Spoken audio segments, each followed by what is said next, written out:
There is so much more to God's plan for your life than you can even understand. There is so much more to God's plan than you can even understand. That is what I was hearing God say to me this morning, and I think it's an invitation for us all to truly understand what God meant. What was it in John 15:16, where he says that you didn't choose me, I chose you, right? So often we get caught up in, well, this is my purpose, or this is where I'm being called. This is me.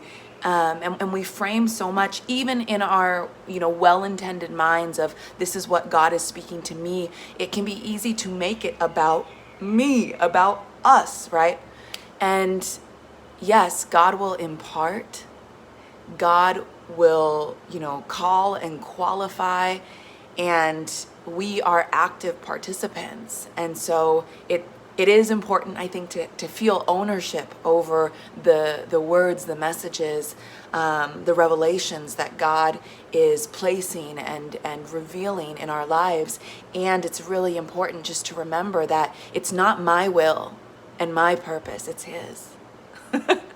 It is God's will. And our prayer, somebody had asked me, like, I forget exactly what the conversation was, but I just remember not that long ago, we were talking about prayer, and they said, I don't even know how really to pray. And I said, one of the things that God has been teaching me to pray. Oh, we were talking about intercession, because I was speaking how we are called, those of us who are sensitive to the Spirit and who God has truly given those eyes to see, and who have claimed that authority and are walking in it and exercising it.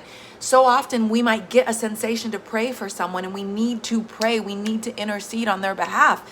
And I was talking about how the other day I just started praying to break different word curses and things that were on people's lives that I'm not even fully aware of. But I just had this sense that God was saying, break this over people in your bloodline. And I don't even know who those people are or what they've come into agreement with, but I started speaking and praying on their behalf. And two things, I was telling her is one, I've learned to not necessarily need to know what to say. And what happens then is I pray in the Spirit, right? Because the Spirit intercedes for us with words and groanings that we don't even know. And two, I say, Lord, your will, not mine. And so use that, leverage it, and know that God has so much more than we even understand. And so it's about surrender.